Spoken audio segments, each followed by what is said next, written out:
বাংলাদেশ এবং সারা বিশ্বের নানা প্রান্তে যত বাংলা ভাষী আছেন, বাংলাদেশী আছেন, সবাইকে শুভেচ্ছা আমাদের অনুষ্ঠানে। আমাদের অতিথি হচ্ছেন আমাদের প্রিয় একজন মানুষ, অধ্যাপক মাসুম বিল্লাহ। আমরা খুবই আমাদের জন্য স্পর্শকাতর, আমাদের জন্য খুব বিব্রতকর একটা বিষয় নিয়ে আমরা শুরু করব। আমাদের প্রিয় একজন মানুষ, একজন আলোচক, সাবেক সচিব আবু আলম মোহাম্মদ শহীদুল আলম শহীদ খানকে গ্রেফতার করা হয়েছে এবং বলা হয়েছে তিনি নাকি কোন মিছিলে ছিলেন। মাসুম বিল্লাহ, আপনি আইনি শিক্ষক মাসুম বিল্লাহ, আপনি আইন পড়ান, আইন পড়াতেন ক্লাসে, না আইনের ব্যাখ্যা দেন? আপনার কাছে কি ব্যাখ্যা এটা? না, এই কথা বলে তো আপনি আমাকে দাঁড় করিয়ে দিলেন একেবারে আমার নিজের আয়নার সামনে। বিপ্লবের সামনে নাই, তুমি আমাকে দাঁড় করিয়ে দিয়েছো বিপ্লবের সামনে। এটা আয়নার সামনে। এটা এখন বলতে হবে যে দাঁড়াও, কোন দিকে যাবে তুমি, তাই না? রুদ্রের কবিতাতে আছে। আপনি ওই যে ডক্টর জেকিল মিস্টার হাইড, বোধহয় কি লুইস স্টিভেনসন, এরকম একটা বিশ্ব সাহিত্য করতাম আমরা এক সময় রাজশাহী ইউনিভার্সিটিতে পড়বার সময়। তো তখন পড়া হয়েছে, পুরো কাহিনী মনে নাই, কিন্তু থিমটা হলো যে একই লোক আপনার এক এক সময় এক এক রূপ লাভ করে। তার একটা ভালো দিক হলো ডক্টর জেকিল হিসেবে সে যখন আসে, আর একটা হচ্ছে মিস্টার হাইড, তখন তার ভেতরের যে খারাপতম রূপ, যে ভেতরের যে ডেভিল কারেক্টটা, সেটা প্রকাশিত হয়। আমার কাছে মাঝে মাঝে প্রফেসর ইউনুসকে এই মিস্টার জেকিল এবং হাইড বলে মনে হয়। People know he is a good man, right? সারা বিশ্ব জানছে, কিন্তু যখন মিস্টার হাইড হিসেবে সে যখন দেখছে, যখন তার প্রকৃত রূপ আপনি দেখতে পাচ্ছেন, তো সেদিন না সে ক্ষমতা নিয়ে বলল যে মন খুলে, মন খুলে কথা বলুন। তো মন খুলে তো 4-5 জন লোক কথা বলছিল, আপনারা গুনে গুনে তাদেরকে ধরছেন। What is the difference between the previous regime and the current regime? আমরা তো কিছু হতে না হতেই দোষ দিয়ে ফেলি, তাই না? যে বিভিন্ন অভিধায় ভূষিত করি। কিন্তু এই যে সরকার, এখানে তো অনেক শিক্ষিত লোক আছে, কোট অ্যান্ড আনকোট, এবং মানবতা কি বলে, মানবাধিকারের ধ্বজাধারী, তাই না? প্রফেসর আসিফ নজরুল আছেন, সাইয়েদা রিজওয়ানা হাসান আছেন, আদিলুর রহমান খান আছেন, শারমিন মুর্শিদ আছেন, ফরিদা আক্তার আছেন, প্রত্যেকে গ্রেট লিটিগ্যান্ট। রিজওয়ানা আপা 100 মতন মামলা পাবলিক ইন্টারেস্ট লিটিগেশন করেছে। আসিফ স্যার কলাম লিখতে লিখতে বইরা ফেলছে প্রথম আলো। আদিলুর রহমান খান কত কিছু করলো, শারমিন মুর্শিদ, ফরিদা আক্তার, কত কিছু। তো what is the state of human rights in Bangladesh now? আপনি অফ দ্য রেকর্ড বলছিলেন, আমি অন দ্য রেকর্ডই বলি যে মানে গৌরবের গ্রেফতার হতে বেঁচে গেলেন, যে দেশে থাকলে তো আপনিও গ্রেফতার হতেন, এরকম একটা ব্যাপার। আমার মনে আছে যে এই জুলাই আন্দোলনের সময়ও আবু আলম শহীদ খানের সঙ্গে একটা টক শোতে ছিলাম। He was very critical about Awami League's role, তাই না? সুতরাং এই ধরনের মানুষজন কোনো একটা নির্দিষ্ট রেজিমের পক্ষপাতিত্ব করবেন, এটা বিশ্বাস হয় না। সুতরাং এই যে মিস্টার হাইডের শাসনে এ ধরনের কথা, এবং যেখানে আস্তে আস্তে বাক স্বাধীনতা, কণ্ঠের স্বাধীনতা, কথা বলার স্বাধীনতা সবকিছু রুদ্ধ হয়ে আসছে, এবং তো মনে হচ্ছে যে এই বদ্ধ ভূমি একদিন স্বদেশ ছিল, তাই না? এবং কণ্ঠ বাজেয়াপ্ত করে নিয়ে যাওয়ার কথা আছে না, যে মনে হচ্ছে যে প্রত্যেকটা স্বাধীন কণ্ঠ এই ইন্টারিম সরকার বাজেয়াপ্ত করে নিতে চায়, এবং তারা নিজেদের ক্ষমতাকে নিরঙ্কুশ করতে চায়। পাওয়ার করাপ্টস। বাড়ি ভাই, একটা বিখ্যাত কথা লর্ড অ্যাক্টনের, power corrupts, absolute power corrupts absolutely. আপনি আমাকে বলুন এই সরকারের জবাবদিহিতাটা কোথায়, কার কাছে? আমরা যে বারবার আর্গিউ করছি যে এই সরকারের আইনি ভিত্তি নেই, হাইলি লিগালি কন্ট্রোভার্সিয়াল গভর্নমেন্ট, যার আইনি ভিত্তি একেবারেই হালকা সুতোর উপরে দাঁড়িয়ে আছে। যাও বা প্রথমত বিপ্লব প্রসূত কোট অ্যান্ড আনকোট যে বৈধতা তারা পেয়েছিলেন তা অনেক আগেই খরচ করে ফেলেছেন। সুতরাং এই যে নিরঙ্কুশ ক্ষমতা, এই ক্ষমতাটা একমাত্র উৎস হচ্ছে তাদের নিজস্ব সুবিবেচনা এবং আনফ্যাটার্ড পাওয়ার, অবারিত ক্ষমতা। এই অবারিত ক্ষমতায় যেহেতু জনগণের কাছে জবাবদিহিতা করার কোনো বালাই নাই, এবং যেহেতু বাংলাদেশে সিভিল সোসাইটি নামে কোনো জিনিস নাই, এবং যেহেতু রাজনৈতিক দলগুলো প্রত্যেকেই ইমিডিয়েট আশু নিজেরা ক্ষমতা পাবার স্বপ্নে বিভোর, অথবা নিজেরাই এক ধরনের সাবেক সরকারের বিদায় প্রসূত যে বিলাসী যে স্বপ্ন ভঙ্গের যে একটা মোহ, সেখান থেকে এখনো বের হতে পারেননি। সুতরাং এই সরকার যা তা কিছু করতে পারছে, এবং আবু আলম শহীদ খানের গ্রেফতার আমাদেরকে ওই কথাটি আবার মনে করিয়ে দিচ্ছে। একটু আগে আমি ফেসবুক স্ক্রলিং করছিলাম, তো একটা পাতাতেই, মানে পাতাটা হিউমার করে, তাদের ক্রেডিটটা আমাকে দিতে হবে কথাটা বলবার জন্য, কিন্তু আমার কাছে মনে হলো যে ধারণাটা চুরি করে আমি বলি। কথাটা হচ্ছে যে বাংলাদেশের অবস্থা এরকম যে আইনকেই আইনের আওতায় আনা হোক, অনেকটা এরকম যে আইনকেই আইনের আওতায় আনা হোক।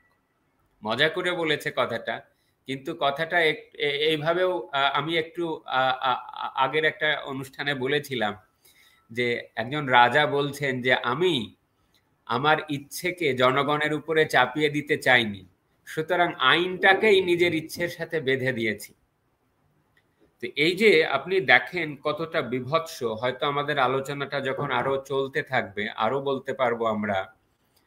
আমরা আইনের ছাত্ররা, আপনি আমাকে শিক্ষক হিসেবে পরিচয় করিয়ে দিচ্ছেন, কিন্তু আমি নিজেকে আইনের ছাত্র বলতেই পছন্দ করি, বা ধরুন ল একাডেমিকই বললাম। এই যে একটা কনসেপ্ট আইনের শাসন, সংবিধান তো অনেক বড় জিনিস, আপনাকে আইনের শাসন কথাটা দিয়ে আপনার প্রশ্নের উত্তর দেওয়ার চেষ্টা করি। ইংরেজিতে হলো রুল অব ল। এর তিনটা মানে হয়, একটা হচ্ছে যে আইনের দৃষ্টিতে সবাই সমান, আর একটা হচ্ছে অ্যাবসেন্স অফ আরবিট্রারিনেস, খামখেয়ালি পনা থেকে মুক্তি, অ্যাবসেন্স অফ আরবিট্রারিনেস, স্বেচ্ছাচারমূলক আচরণ থেকে নিষ্কৃতি, আর একটা হচ্ছে প্রিডমিনেন্স অফ লিগাল স্পিরিট। এই কথাটা আমার না, এই কথাটা ইংল্যান্ডে আমরা যে শাসন কমন ল সিস্টেমের মুরিদ বা অনুসারী, বাংলাদেশ বা ইন্ডিয়ান সাবকন্টিনেন্ট, একজন বিখ্যাত আইনবেদ, তার নাম হচ্ছে এভি ডাইসি, সে বলে গেছে, সেই 1885 সালে একটা বই লিখছিল, বইটার নাম হচ্ছে introduction to the law of constitution. তো সেই যে তিনটা মানে, সেই তিনটা মানের একটা মানেও এইখানে উপস্থিত নাই বর্তমান বাংলাদেশে। আইনের শাসনের নানান রূপ পরিগ্রহ করেছে, কিন্তু এই কথাগুলো এখনো জাজল্যমান ভাবে রয়ে গেছে। কিন্তু যেটা আমাদের এখানে হয়েছে সেটা হচ্ছে রুল অফ ল না, এটা হয়েছে রুল বাই ল, মানে আইনের দ্বারা শাসন। কিন্তু আপনাকে তাও বলি যে আইনের দ্বারা শাসনও নাই, এখন হয়ে গেছে রুল উইদাউট ল, মানে আইনহীনতার শাসন। এবং আইনহীনতার শাসনে যে কোনো কিছু করাই সম্ভব। এইখানে যে শিক্ষিত ভদ্রলোকেরা সরকারে আছেন, যাদের রাজনৈতিক কোনো ব্যুৎপত্তি নাই, জনসম্পৃক্ততা নাই, মানুষের মনের ভাষা যারা পড়তে পারেন না, শুধুমাত্র একটা কোট অ্যান্ড আনকোট রোমান্টিক বিপ্লবে নাগরিক জীবনগন্ধি নাগরিকতায় বা শহুরে কনস্টিটিউশনালিজমে বা এলিটিস্ট কনস্টিটিউশনালিজমে বিশ্বাসী হয়ে ক্ষমতার ঘোড়ায় আরোহণ করেছেন, তাদের তো সেটা বুঝবার কথা নয়। সুতরাং তারা এই আপনার আইনটাকে বর্তমানে অস্ত্র হিসেবে ব্যবহার করতে চাইছেন। এইটা তো বাড়ি ভাই আমরা শুনি না, আগে শুনেছি যে 1974 সালের বিশেষ ক্ষমতা আইন, এত সমালোচনা, যাকে ধরে ধরে মানুষের লিবার্টিকে ক্ষুণ্ণ করা হতো, এবং কিছুদিন হলো public safety act, highly criticised law. আর এই যে 2009 সালের আইন, তারা শেখ হাসিনার এত সমালোচনা করে, এত ভালো ভালো আইন আছে, কেন তিনি যদি ফ্যাসিস্ট হন তাহলে ফ্যাসিস্টের আইন কেন প্রয়োগ করছেন?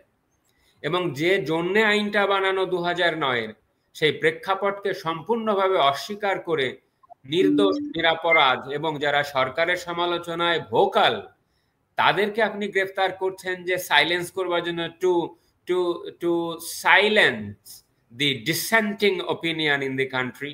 এই কি আপনার বাক স্বাধীনতা? এই কি আপনার মন খুলে কথা বলা? তাহলে এই আইনটাকে এক ধরনের উইপন বা অস্ত্র হিসেবে তারা ব্যবহার করছেন, এবং আওয়ামী লীগকে নিষিদ্ধ করার কাজে এই আইনটাকে ব্যবহার করে এখন এই 71 মঞ্চের যে প্রোগ্রাম কিছুদিন আগে হয়েছিল তাদেরকে তারা গ্রেফতার করেছে, তারই ধারাবাহিকতায় এই আবু আলম শহীদ খানকেও গ্রেফতার করা হয়েছে। আমি আপাতত এটুকু বলে থামি।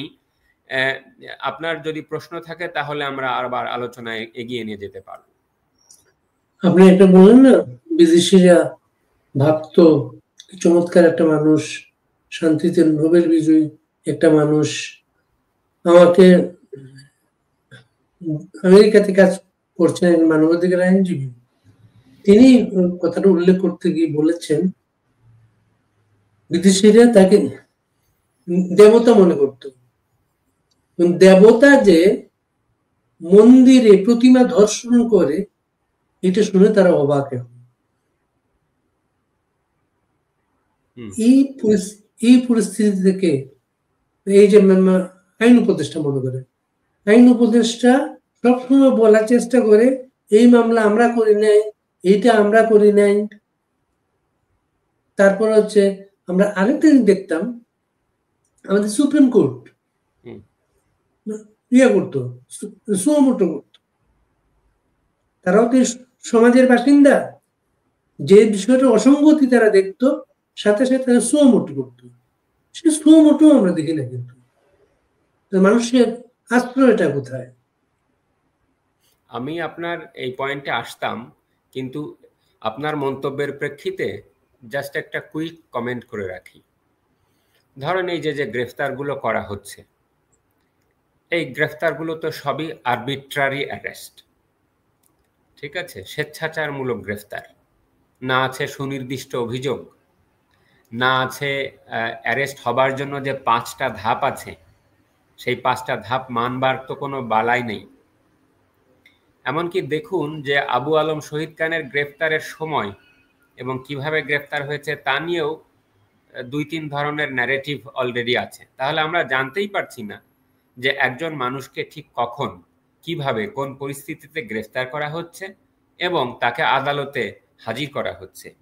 আর কি একটা অসুবিধার মধ্যে আছি দেখুন, as a member of the legal fraternity, এইটা আমারও আলোচনা করতে অস্বস্তি হয়, কিন্তু যেহেতু আমি একাডেমিক মানুষ, সেই একাডেমিক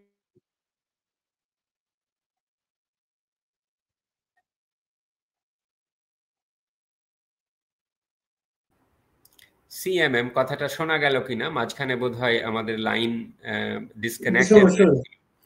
এই যে তারা হাজির করার সাথেই রেডি থাকছেন জেলে পাঠিয়ে দেবার জন্য, বা রেডি থাকছেন কিছুদিন যাবত হয় আমাদের জজ সাহেবরা দয়া পরবশ হয়ে রিমান্ড 2-1টা ক্ষেত্রে মঞ্জুর করছেন না, কিন্তু আবার যখন হাজির করা হচ্ছে তখন তাকে রিমান্ড মঞ্জুর করছেন। আমরা তো অনেক আলোচনা করলাম গত সরকারের আমল থেকে, তার আগের আমল থেকে, এমনকি সেই শামীম রেজা রুবেলের মামলা থেকে, যে রিমান্ডের যে আইন, এটা অব্যবহৃত আইন, এটা অগ্রহণযোগ্য আইন, এটা অসাংবিধানিক আইন, এটা আমাদের ক্রিমিনাল জুরিসপ্রুডেন্সে নেই, এই চর্চা আমাদের কমাতে হবে, তার কতগুলো গাইডলাইন দিয়ে দেওয়া হলো। তারপরে এই যে স্বেচ্ছাচারমূলকভাবে গ্রেফতার করা যাবে না, কিন্তু আমাদের জজদেরকে কিসে বাধা দিচ্ছে যে অন্তত জামিনটা মানে গ্রান্ট করবার জন্য? তাহলে বেলটা তো একজন মানুষের অধিকার। এমনকি আমাদের দর্শক যারা আছেন তাদের জন্য আমি বলে রাখি যে নন বেইলেবল অফেন্সেও কিন্তু একজন মানুষ বেল পেতে পারেন, because it is absolutely the ডিসক্রেশন of the court, যে একজন মানুষের বয়স, অপরাধ আগে করেননি এরকম রেকর্ড, এমনকি তার বিরুদ্ধে আনীত অভিযোগের ভেগনেস, অস্পষ্টতা, আরো অন্যান্য আইন তিনি মানবেন এরকম মুসলেকা, এরকম অনেকগুলো কন্ডিশনে কিন্তু জামিন প্র্যাকটিস করা যেতে পারে। তাতে কি হয়, এই ধরনের চর্চাটা যদি আমাদের কোর্ট অব্যাহত রাখতে পারতেন, তাহলে রাজনৈতিক জগতে একটা স্পেস তৈরি হতো এবং গণতন্ত্র চর্চা পরিশীলিত হতো। কিন্তু কিসে যেন আমাদের অধস্তন আদালত বাধাপ্রাপ্ত হয়ে এই জামিনগুলো একেবারে ইন জেনারেল, সপাটে, সমূলে উপস্থিতি একেবারে বাতিল করে দিচ্ছেন এবং এক একজন মানুষকে জেলে পাঠিয়ে দিচ্ছেন। একজন পুলিশ কর্মকর্তা, ডিবির কর্মকর্তা গ্রেফতার করেছে কাউকে, হাজির করা হচ্ছে, কি যে অভিযোগ। আইনজীবী সম্পর্কে আমি একটু পরে বলছি, কিন্তু আপনাকে আমি এটা বলেই ফেলতে পারি, আমি ইন পার্সন আমাদের এক বন্ধুর, জুডিশিয়াল একজন বন্ধুর কাছ থেকে জেনেছি কিছুদিন আগে একজন জজ সাহেব এই লোয়ার কোর্টেরই, তিনি দুটো জামিন মঞ্জুর করেছিলেন, জামিন আবেদন মঞ্জুর করেছিলেন লোয়ার কোর্টে, আপনার ঢাকার বাইরের। তাকে কি করা হয়েছে জানেন, সেইখানে সাথে সাথেই আইনজীবীরা সাথে তাকে চাপ প্রয়োগ করেছে যে কেন তাকে জামিন প্রদান করা হয়েছে, এবং জেলারের মাধ্যমে, অ্যাডমিনিস্ট্রেশনের মাধ্যমে, ডিসির মাধ্যমে ল মিনিস্ট্রিতে পর্যন্ত খোঁজ চলে গেছে। এবং আপনি জানেন যে ল মিনিস্ট্রির হর্তাকর্তা কে এখন। সেইখান থেকে সেই জজ সাহেবকে আপনার একদিনের মধ্যে অন্য জায়গায় বদলি করে দেওয়া হয়েছে। আপনি বিচার বিভাগের স্বাধীনতার কথা বলছেন। তাহলে এই যে রুটিন কাজের মতন করে জামিন আবেদন নাকচ করে দেওয়া হচ্ছে, রিমান্ড আবেদন রিজেক্ট করা হচ্ছে না, এগুলো তো আইনের শাসনের পরিপন্থী। এবং আমাদের দেশের যে ক্রিমিনাল জাস্টিস সিস্টেম, সেই ক্রিমিনাল জাস্টিস সিস্টেমকে তো আরো সৌকর্যময় হবার কথা ছিল, আরো সংবিধান অনুযায়ী হবার কথা ছিল। আমাদের সংবিধানের 33 নম্বর অনুচ্ছেদে আমরা এই স্বেচ্ছাচারমূলক গ্রেফতারের বিপক্ষে লিখেছি, সেখানে লেখা আছে। এবং আর একটা আসপেক্ট লক্ষ্য করুন বাড়ি ভাই, যে প্রত্যেকটা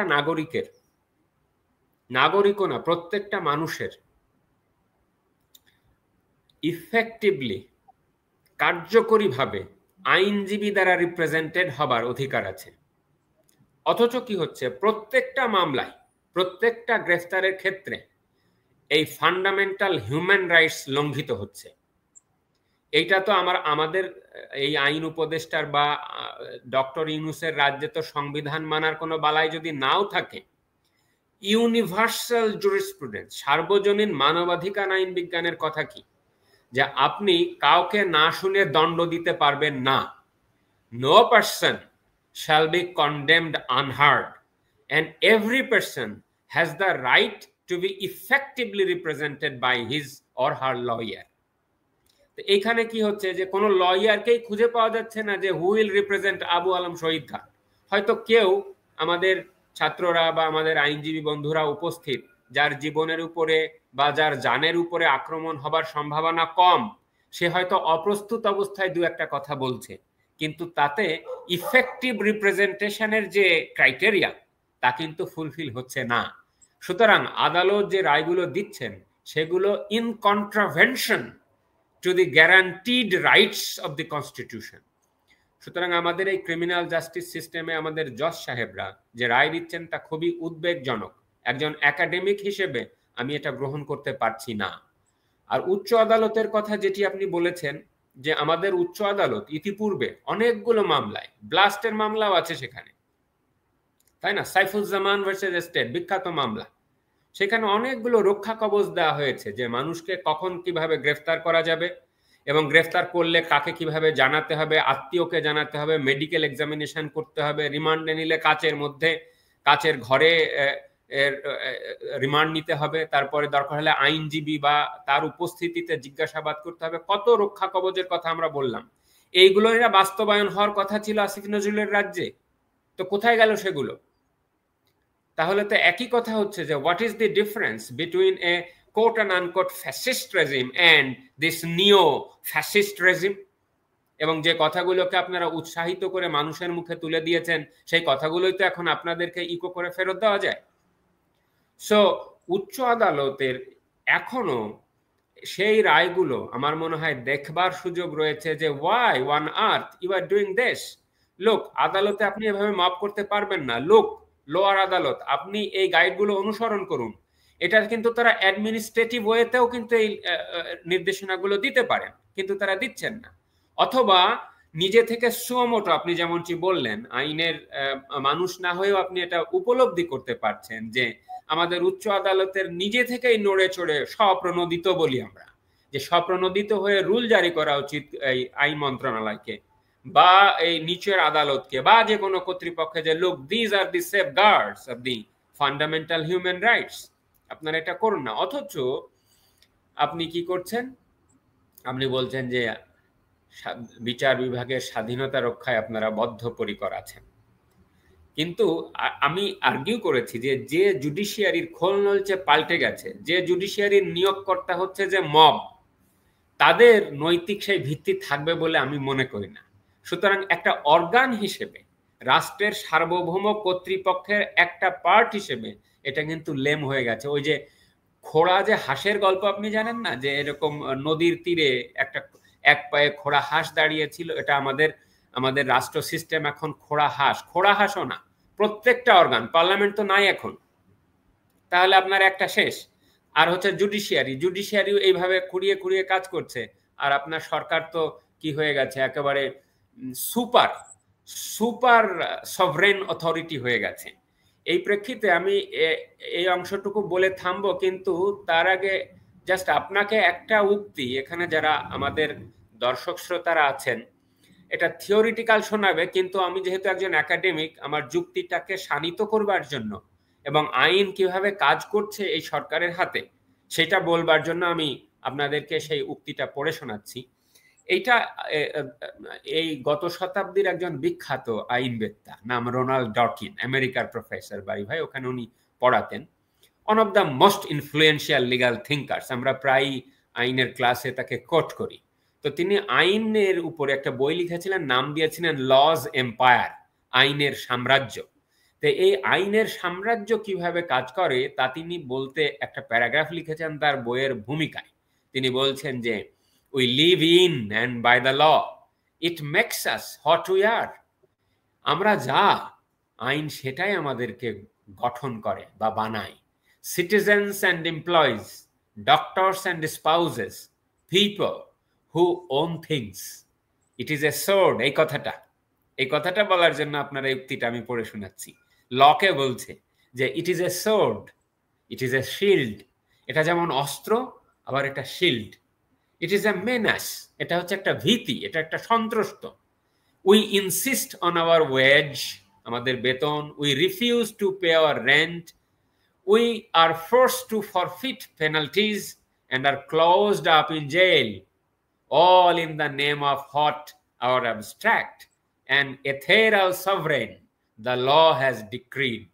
আমাদের এই আইন যা বলে দিয়েছে সেই আইনের দাস হয়েই আমরা থাকি, যে আমাদের মহান সার্বভৌম যা বলেছে। আমাদের সার্বভৌম প্রফেসর ইউনুস এখন বলে দিয়েছেন যে বাছা তুমি এখন জেলে যাও, সুতরাং আমাকে জেলে যেতে হচ্ছে। তাহলে এই যে প্রফেসর ইউনুসের রাজ্য, এই রাজ্যটা কি হয়ে গেছে, যে এখন ওই পণ্ডিতের রাজ্যের মতন হয়ে গেছে। আপনার কি এই গল্পটা মনে আছে যে ওই যে এক পণ্ডিত যে অঙ্কে খুব পারদর্শী, এবং সে চিন্তা করলো যে সে গড় অঙ্ক খুব ভালো পারে, তো চিন্তা করছে যে একটা নদী আছে সামনে, নদীটা পার হতে হবে। প্রফেসর ইউনুস আমাদের নদী পার হওয়ার বা বাংলাদেশের ঝঞ্ঝা বিক্ষুব্ধ ভবিষ্যৎ পার হবার স্বপ্ন দেখালেন না। তো সেই নদীটাকে আপনি সেই হিসেবে কল্পনা করুন। তো এই পণ্ডিত নদীর সামনে গিয়ে দাঁড়িয়ে আছে এবং কিছু লোককে জিজ্ঞেস করছে যে এই নদীর গভীরতা কত। তো বলছে যে এই পারে হচ্ছে আপনার হাঁটু পানি, ওই পারে হাঁটু পানি, আর মাঝখানে হচ্ছে গলা পানি, আর একেবারে যে গভীর সেখানে হচ্ছে আপনি ডুবে যাবেন। তো এই পণ্ডিত কি করছে, পুরো একটা গড় করেছে। গড় করে দেখে যে পানি সাকুললে আপনার মাজার উপর পর্যন্ত উঠবে না। ফলে সে নদীর উপর দিয়ে হাঁটা শুরু করেছে। তো যতটুকু নামে তত ভিজে যায়, যত নামে তত ভিজে যায়, এবং এক পর্যায়ে দেবে যাচ্ছে। আর অঙ্ক করে দেখছে, আরে আমার গড় অঙ্ক তো ভুল হবার কথা না।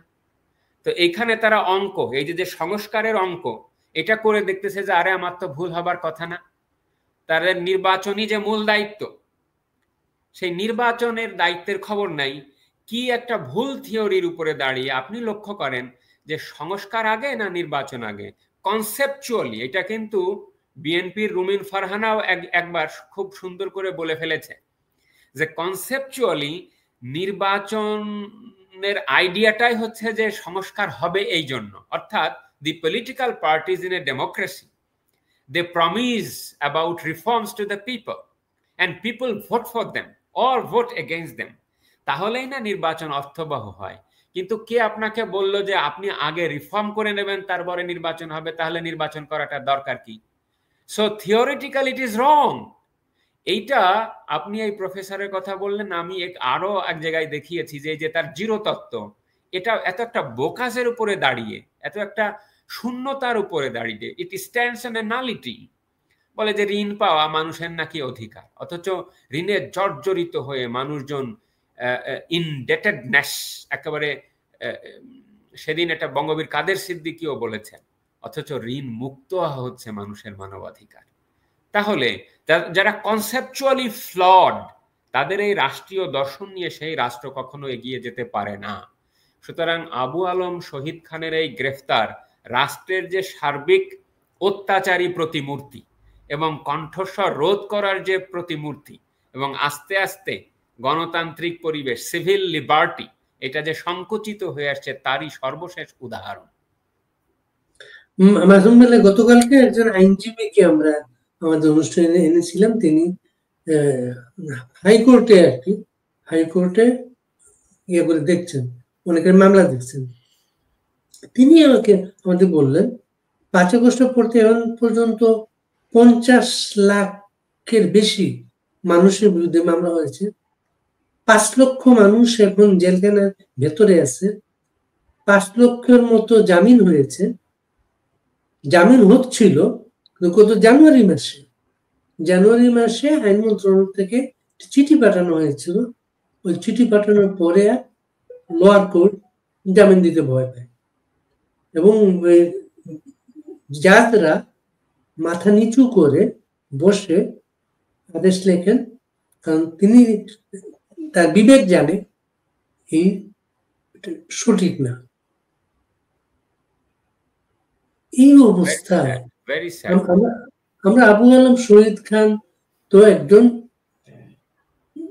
ইন্টেলেকচুয়াল হিসেবে প্রতিষ্ঠিত একটা মানুষ, তার গ্রেফতারে আমরা হাহাকার করছি। এই ভদ্রলোক আবার বলছিলেন শেখ হাসিনার বিরুদ্ধে একটা মামলা, হত্যা মামলা, যাত্রাবাড়ি তা না, ওই যে কয়েকশো মানুষ থাকে সাথে, ওই কয়েকশো মানুষের ইয়াতে খুবই একজন গরিব মানুষ ফুটপাতে ছোট্ট একটা হকারি করত, তাকে অ্যারেস্ট করে কয়েক মাস জেলে পড়ে আছে। এমন সময় তার কোনো কিভাবে তারা খবর পেয়ে হাইকোর্টকে রিকোয়েস্ট করে এটা এনে একটা ঘটনা, কিন্তু এরকম কত ঘটনা আছে যেগুলো কিন্তু আমরা বলতে পারছি। একজন মুক্তিযোদ্ধা আমাদের খুব পছন্দের, আপনাকে লিখেছেন উনি, প্রফেসর রেজ্জাকুল হায়দার চৌধুরী, বীর মুক্তিযোদ্ধা। উনি লিখেছেন, প্রফেসর মাসুম বিল্লাহ এদেশে কাকে আইন শেখাবেন? 1977 সালের কথা মনে আছে? ফাঁসির পর রায়, প্রধান বিচারপতি আপিল বিভাগের বিচারপতিদের নিয়োগ কিভাবে হবে? ওই কথাটা আবার ঘুরে আসে, এই নিয়োগগুলো কিভাবে হচ্ছে। এই মব দিয়ে রেজ্জাকুল হায়দার চৌধুরী স্যারের কমেন্টের ক্ষেত্রে আমি দুটো কমেন্ট করি। একটা হলো, একটা অর্ডিন্যান্স করলেন না প্রফেসর আসিফ নজরুল, এবং সবাই বলে যে ভাইবা নেওয়া হবে হ্যান ত্যান। 25 জন যে সর্বশেষ নিল, এই যে যেখানে সার্জিস আলমের শ্বশুরও ওয়ান অফ দ্য জাজেস, তার যোগ্যতা নিয়ে মিশ্র প্রতিক্রিয়া পেয়েছি। সে নিয়ে আমার বড় কোনো অনুযোগ নাই, মানে তার যোগ্যতা নিয়ে। কথাটা হচ্ছে যে আপনার কাছে কি যথেষ্ট প্রমাণাদি রয়েছে যে সার্জিস আলমের মব এই বিচারপতিদেরকে নিয়োগ করেছেন, তাদের গঠিত জুডিশিয়াল বডি, তাদের গঠিত নিয়োগ বোর্ড, তাই না, কতটুকু তাদের প্রভাব মুক্ত থেকে এই নিয়োগ দিয়েছেন? আরো একটা কথা, যিনি এই নিয়োগ আদেশে সচিব হিসেবে স্বাক্ষর করেছেন তিনি নিজেও একজন জাজ হিসেবে নিয়োগ পেয়েছেন। কিছু বন্ধুরা দেখলাম যে আর্গুমেন্ট দিচ্ছে যে এটা রাষ্ট্রপতির নিয়োগ, রাষ্ট্রপতির পক্ষে নাকি সচিব স্বাক্ষর করতে হয়, এটা রুটিন ওয়ার্ক। আপনি আমাকে হলফ করে বলুন যে এই লোক যে নিয়োগ প্রাপ্ত হচ্ছেন তিনি আগেই জানছেন কিনা। যদি জেনে থাকেন তাহলে এই নিয়োগ অবৈধ, যদি না জেনে থাকেন তাহলে আপনি যথেষ্ট ট্রান্সপারেন্ট আমাকে তথ্য দেন যে তিনি জানেন না। যেহেতু জানেন না, সুতরাং আমার যুক্তিসঙ্গত সন্দেহ রয়েছে যে এই নিয়োগ প্রক্রিয়া অস্বচ্ছ। আমি আউট অফ ভলিউশন, আমি দর্শকদের জন্য দায়িত্ব নিয়েই বলছি যে এই 25 জনের মধ্যে 4-5 জনের ফেসবুক প্রোফাইল, কেননা এখন কি হয়ে যায় একটা অসুস্থ প্রবণতা, এটা আমার আইনজীবী বন্ধুদের মধ্যেও আমি দেখি যে যখনই কোনো জাজ সাহেব নিয়োগপ্রাপ্ত হয় তাদেরকে তারা ট্যাগ করে, কেননা অনেক জাজ সাহেবরা হয়তো জীবনে স্বপ্নই দেখেননি যে তারা জাজ হবেন। সুতরাং তাদের সামাজিক যোগাযোগের যে প্রোফাইল, সেই প্রোফাইলটা অবিচারক সুলভ থাকে, বা অ্যাটলিস্ট বিচারকের যে ইন্টিগ্রিটি থাকা উচিত তা থাকে না। আমি অনেক বিচারকে স্ক্রল করতে করতে কোথায় গিয়ে থামি জানেন? 5ই আগস্টে গিয়ে থামি। 5ই আগস্টে গিয়ে যাওয়া পর্যন্ত গেলে আপনি বুঝতে পারবেন যে এই বিচারকের মানসিকতা কেমন। অ্যান্ড আই টেল ইউ, এত ঘৃণা, এত বিদ্বেষ নিয়ে বিচারকের আসনে বসা যায় না। আপনি কোয়ালিফাই করতে পারেন যে আপনি 10 বছর হাইকোর্টে প্র্যাকটিস করেছেন, বা আমাদের যে নিম্ন আদালত আছে সেখানে 10 বছর জজিয়তি করেছেন, আপনি নিয়োগপ্রাপ্ত হতে পারেন। কিন্তু আপনি একটা দেখাতে পারবেন যারা বিএনপি জামাতের পরিচয়ের বাইরে নিয়োগ পেয়েছেন? যদি না পারেন, তাদের রাজনৈতিক মতাদর্শ কিভাবে নিরপেক্ষভাবে ন্যায় বিচার করতে ভূমিকা রাখবে আমাকে প্রমাণ দিয়ে বলুন। এবং যখন আওয়ামী লীগের কোনো মন্ত্রী বা রাজনীতিক বা সাধারণ কোনো মানুষ বা আবু আলম শহীদ খানের মতন সাবেক আমলারা যখন গ্রেফতার হবেন, আপনি কিভাবে হলফ করে বলবেন তার রাজনৈতিক মতাদর্শ তার জুডিশিয়াল ডিসিশনকে অবজেক্টিভলি দিতে বাধা দিবে না? আমি কি কথাটা বোঝাতে পারলাম? এই হলো নিয়োগের স্ট্যান্ডার্ড। এখন আরেকটা কমেন্ট করি আপনার কথার প্রেক্ষিতে। আপনি অনেক তথ্য দিলেন এবং আইনজীবীরাও উদ্বিগ্ন যে তারা আদালতে অ্যাপিয়ার করতে পারেন কিনা। অনেকে পারছেন, অনেকে পারেন না, এবং এই যে মব হয় সেটা কিছুটা মুক্ত হচ্ছিল, কিন্তু আবার একটু সংকুচিত হয়ে গেছে। কিন্তু আরেকটা ভয়ঙ্কর তথ্য, আপনার মনে আছে যে এই সরকার যখন ক্ষমতায় আসে সারা বাংলাদেশের যারা পাবলিক প্রসিকিউটর ছিলেন, সরকারি উকিল, পিপি বলে, এটা আগে দলীয়করণ করা হয়েছে, তাদেরকে বাদ দিয়ে নতুন যাদেরকে নেওয়া হলো কত 3000 বা প্লাস, আরো বেশি হবে। আমি এক্সাক্ট আমার কাছে পরিসংখ্যান নাই, পরিসংখ্যান গুরুত্বপূর্ণ না, ইট ইজ সামথিং ধরেন 3000 প্লাস। তাদের প্রত্যেকের রাজনৈতিক পরিচয় কি ভারী ভাই। এবং তারা এই গ্রেফতার আজকেই লক্ষ্য করেন না। আমি একটু আগে একটা রিপোর্টে, আপনার টেলিভিশনে যোগ দেবার আগে আমি একটা রিপোর্টে দেখছিলাম যে একজন আইনজীবী যিনি পিপি, তাদের স্ট্যান্ডার্ড অফ ডেলিবারেশন, আদালতের সামনে যে তারা কি বলেছেন সেটা দেখলেই আপনি বুঝতে পারবেন। বাইরে তারা যে ব্রিফটা করছেন মিডিয়ার সামনে, মিডিয়াতে তারা বলছেন সশস্ত্র বিপ্লব, শব্দটা আলম শহীদ খান সশস্ত্র বিপ্লবের প্লটিং এর সাথে জড়িত, পতিত ফ্যাসিস্ট হাসিনার সহযোগী। ভাষাটা লক্ষ্য করেন, কোট অ্যান্ড আনকোট। এখানে যারা আমাকে গালিগালাজ পড়ছেন বা ফজলুল বারী ভাইকে গালিগালাজ পাচ্ছেন, আপনাদের কাছে প্রশ্ন, বা যদি কেউ আইনের ছাত্র থেকে থাকো এখানে join, what is this language about? একজন আইনজীবী যিনি আইন পড়েছেন এবং যিনি রাষ্ট্রের পিপি, তাই না, তিনি অ্যাপিয়ার করছেন কোর্টের সামনে, ব্রিফ করছেন মিডিয়াকে, পতিত শেখ হাসিনা, ফ্যাসিস্ট হাসিনার সহযোগী। Are you a political person? You are an officer of the court. আপনি কোর্টের অফিসার, আইনজীবী কিন্তু কোর্টের অফিসার। So he should talk sense, he should talk in the speak in the language of law. তাকে আইনের ভাষায় কথা বলতে হবে। কতটা স্ট্যান্ডার্ড আমাদের ডেটারিওরেট করেছে আপনি লক্ষ্য করেন। এইটাও কিন্তু আইনের শাসনের অনুষঙ্গ। এটা বাদ দিয়ে কিন্তু যেখানে অ্যাটর্নি জেনারেল অ্যাটর্নি জেনারেল যে ভাষায় কথা বলেন, আপনি এপিপি কে কি বলবেন সেটা? আপনি সার্বিক ইসের কথাটাই ধরেন, এবং আর তাতেও আমার অভিযোগ ছিল না ভাই। বলছে যে তাকে আপনি আবু আলম শহীদ খান কেন, যে কোনো ব্যক্তিকে গ্রেফতার করলেন, আপনি যে কারণে গ্রেফতার করলেন সেই কারণটাই বলুন, অন্য কারণ কেন? এই লোক এটাই। বলছে, এই আইনজীবী বলছে যে তিনি 1996 সালে উপপ্রেস সচিব ছিলেন শেখ হাসিনার। মানে তারা বোঝাতে চায় যে জনতার মঞ্চের সঙ্গে তিনি জড়িত ছিলেন। তো জনতার মঞ্চের পরে তো তুমি একবার ক্ষমতায় আসা গেছো, তাহলে তোমার জনতার মঞ্চের প্লটিং এ গ্রেফতার করতে হবে, বা যারা মারা গেছে অলরেডি তাদেরকে আইনা গ্রেফতার করতে হবে। তারপরে বলছে যে 2001 সাল থেকে 6 সাল ওএসডি করেছে বিএনপি সরকার। তো কেন ওএসডি করলেন? ওই ক্ষতিটা আন্ডু করবার জন্য তো 2008 সালে শেখ হাসিনাকে তাকে কি করতে হলো? পদোন্নতি, তার ডিউ পদোন্নতি, চাকরির পদোন্নতি।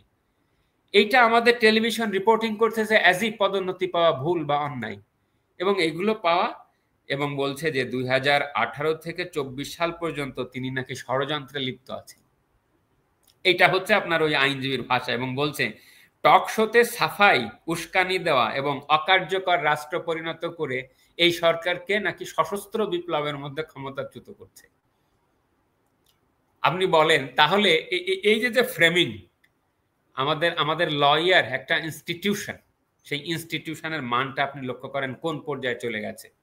এই এই ধরনের একটা একটা ফ্লেজলিং ইনস্টিটিউশন, হাইলি পার্টিসান বারে কি ন্যায় বিচার নিশ্চিত করা সম্ভব? তাহলে কোথায় আমাদের উন্নতিটা হলো? আপনি একজন আইনজীবীর কথা বললেন, আর একজন পুলিশ অফিসারের কথা শুনুন, যিনি আইনের একটা অংশ। আব্দুল লতিফ সিদ্দিকী যেখান থেকে গ্রেফতার হন, ওই সভায় তিনি কোনো বক্তব্য রাখেননি তখন। যখন তাকে গ্রেফতার করা হয় তিনি বক্তব্য রাখেননি, কিন্তু মামলায় বলা হয়েছে তিনি এই বলেছেন। ওই অনুষ্ঠানে তিনি বক্তব্যই রাখেননি। পুলিশ অফিসার তার মগজে কোনোভাবে প্রবেশ করতে পেরেছিল, কি বলতে পারতো লোক। তার মানে আইনজীবীর কথা থেকে কিন্তু এটাও পরিষ্কার যে বাকস্বাধীন, আমরা যে সন্দেহটা করছি, আমরা যে কথাটা বলার চেষ্টা করছি যে আসলে কণ্ঠ রোধ করবার জন্যই এটা করা হয়েছে। লক্ষ্য করেন কিছুদিন আগে ওই যে একটা গোল টেবিল টাইপের হলো, এবং সেখানে জাহেদুর রহমানের সাথে আপনার আবু আলম শহীদ খান এবং আব্দুল তুষার বা এদেরকে বিতর্কে লিপ্ত হতে দেখা গেল। সেখানে তিনি ইনক্লুসিভ নির্বাচনের কথা বলেছিলেন। এইটা একটা, যে এ লোক তো আওয়ামী লীগের নির্বাচনে অংশগ্রহণের কথা বলতেছে, এটা তো অসুবিধা, নাম্বার 1। নাম্বার 2, তিনি চ্যালেঞ্জ ছুড়ে দিয়েছেন যে এই যে আপনারা বললেন যে ভারতের সাথে বাংলাদেশ নাকি বারে বারে বিক্রি হয়ে যায়, জানি না যে বাংলাদেশ কয়বার বিক্রি হয়। 72 সালের চুক্তিকেও তারা একসময় বলতো গোলামি চুক্তি। এই ধরনের অপপ্রচার তারা 25 বছর ধরে নির্দ্বিধায় করে গেছে। আবার বলছে যে ভারতের সাথে নাকি শখানেক চুক্তি আছে যেখানে বাংলাদেশের স্বার্থ লঙ্ঘিত হয়। তো কই এত যে চ্যালেঞ্জ হলো, খালেদ মুহিউদ্দিন যে চ্যালেঞ্জ করলো, বা অন্যান্য অনুষ্ঠানে চ্যালেঞ্জ করলেন, এবং সর্বশেষ আবু আলম শহীদ খান চ্যালেঞ্জ করলেন যে আমি তো 100টা চুক্তি পড়ছি, পড়া তো দেখলাম একটা ধারাও পাইলাম না যে বাংলাদেশের স্বার্থ বিরোধী। কেউ একজন দেখান আমাদেরকে যে এটা স্বার্থ বিরোধী। এবং এত যে ভারতের সমালোচনা করছেন, এই 100টা চুক্তির একটা বাতিল করে দেখান যে আমরা এটা বাতিল করলাম এই ধারা, কেননা এটা বাংলাদেশের মানুষের স্বার্থের পরিপন্থী। তাহলে আপনি পরোক্ষভাবে এটাই বলতে চাইছেন যে বাংলাদেশে কথা বলার মতন পরিবেশ নেই। যদি কথা বলার মতন পরিবেশ থাকতো তাহলে এই ধরনের যারা সমালোচনা করছেন অন্তত তাদেরকে এইভাবে বেআইনিভাবে বিনা কারণে বা ভুল কারণে বা অন্য কোনো কারণে গ্রেফতার করা হতো না। আমরা এটারে নাম দিছি হচ্ছে কালারেবল এক্সারসাইজ অফ পাওয়ার। মানে আপনি ওই ইসে একটা চ্যামেলিয়ন, মানে একটা গিরগিটি আছে না যে যে গাছে বসে সেই গাছের রং ধারণ করে। তো তো এই অন্য রং ধারণ করে, এই অন্য রং ধারণ করে এক ধরনের ক্ষমতা আর এক ধরনের অজুহাত দিয়ে ব্যবহার করা, এইটা বলে colourable exercise of power, colourable legislation. যে রং দেওয়া আইন, একটা কারণে আপনি উপরে উপরে বলছেন একটা কারণে, কিন্তু ভেতরে রয়েছে আর একটা কারণ। এইটা সরকারের জন্য অসুস্থতার একটা চূড়ান্ত লক্ষণ, যে মানে মানুষের কাছে প্রতারণার আশ্রয় নিতে হয়, হাইড অ্যান্ড সিক করতে হয়, এবং অন্য কোনো কারণে না পেরে আর একটা অজুহাত দেখিয়ে গ্রেফতার করা লাগে। যেমন যত সাংবাদিককে গ্রেফতার করা হয়েছে সবাইকে হত্যা মামলা দেওয়া হয়েছে। তাহলে এটা কি হয় বলুন? আমি যেহেতু আইনের কথা উঠলো, আমি আপনাকে আরেকটু এনলাইটেন করি। সেটা হলো, আপনার মনে আছে যে আমি একবার আর্টিকেল 31 এর কথা বলেছিলাম, আমাদের সংবিধান। কারণ এরা তো সংবিধান পড়ে না, কখনো না পড়ে বলে যে এটা বাদ দিতে হবে। এই সুযোগে আমি জাস্ট ডেঞ্জার সম্পর্কে, এর বিপদ সম্পর্কে আরেকটা রিসেন্ট উদাহরণ দিয়ে রাখি, তারপরে আমার কথাটা আমি ফেরত আসব। নেপালে আজকে কি হচ্ছে, যে নেপালে সংসদ ভবনে যায় লোকজন, এই ছাত্র জনতা জেনজি, যে তারা বিক্ষোভ করছে এবং সেখানে খবর ভালো না। সেখানে এই আমাদের যে 24-এর যে রাঙা বিপ্লব, সেই বিপ্লবের মতন ওখানে বিপ্লব হচ্ছে। কিন্তু ওখানে বিপ্লব তো হয়ে গেল 2015-তে, আবার কিসের বিপ্লব? কথাটা বুঝছেন না? ওখানে রাজতন্ত্রকে উচ্ছেদ করে নেপাল নতুন একটা সংবিধান গ্রহণ করেছে 2015 সালে, এবং সেই 2015 সালের সংবিধানে এমন কিছু তারা নাই, বাদ নাই যে নতুন করে লেখে নাই, মনের মাধুরী মিশিয়ে সব কথাই লিখেছে। কিন্তু 10 বছর পরে এটা মুখ থুবড়ে পড়ছে কেন? কারণ হচ্ছে ওই সংবিধান যথেষ্ট আলাপ আলোচনা করে লেখা হয় নাই। ওই সংবিধান মানুষের যে ইচ্ছে, সেই ইচ্ছেকে প্রতিফলন করে না। সুতরাং আমাদের যেটা আছে 1972 সালের যে মূল সংবিধান, যেটা জাতির ভিত্তি, সেটা যেহেতু এখানে কেউ গুরুত্ব দেয় না, এবং তারা অন্ধ হয়ে আছে যে নতুন করে এই বিপ্লব প্রসূত যে ইউফোরিয়া, তার ফলে নতুন আমাদের কনস্টিটিউশন গ্রহণ করতে হবে, আপনি দেখবেন 2 দিন পরে বাংলাদেশ কলাপস করবে। সুতরাং এই উদাহরণ থেকেও কি আমাদের এদের শিক্ষা হবে না যে একটা দেশ কিভাবে পদে পদে আবার কলাপস হচ্ছে? মায়ানমারের উদাহরণ, মেক্সিকোর উদাহরণ আপনাকে দিতে পারবো, আরো অনেক দেশের উদাহরণ দিতে পারবো যারা এটা না মানার জন্য এই ধরনের পরিস্থিতির সম্মুখীন হচ্ছে। এখন ফেরত আসি আমার অরিজিনাল আর্গুমেন্টে। বলছে যে no person shall be deprived of life, liberty, body, property, reputation, save in accordance with law. Save in accordance with law, দুইবার আছে এই কথাটা। এই যে আইনের আশ্রয় ব্যতি রেখে, আইন ছাড়া কারো জীবন, সম্পত্তি, সুনাম, শরীর কেড়ে নেওয়া যাবে না, স্বাধীনতা কেড়ে নেওয়া যাবে না। এখানে দুইটা মিনিং, মানে দুইটা দিকে আপনি আপনার নজর টানছি আমি। একটা হচ্ছে এই যে গ্রেফতার, যে একটা মিনিটের জন্যেও বিনা কারণে আপনি মানুষের লিবার্টি কেড়ে নিতে পারবেন না। সেটা যদি নেন তাহলে এটা আমাদের ডিউ প্রসেসের লঙ্ঘন হচ্ছে। আমাদের সংবিধানবেত্তারা এতটা প্রাজ্ঞ ছিলেন, বলছেন যে আইন নিজেও আইন, আবার আইনকে আপনি কিভাবে ব্যবহার করবেন সেটাও আইন। আইনের প্রয়োগের ধরনও আইন, এটাকে বলে ব্যবহার। ব্যবহার আমাদের আঞ্চলিকতায় বলে ব্যবহার, এটা প্রাচীন হিন্দু জুরিসপ্রুডেন্স আছে, হ্যাঁ, যে ব্যবহার আপনার বিহেভিয়ার।